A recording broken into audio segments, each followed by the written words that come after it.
So this is Dr. Clare on the 17th of April, and this is a lovely foraging find for today. The leaves here are very similar to those of asparagus.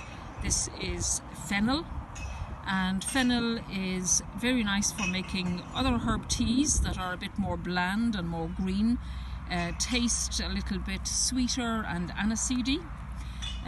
They are what we describe as a carminative herb, so very soothing in general for the digestive system.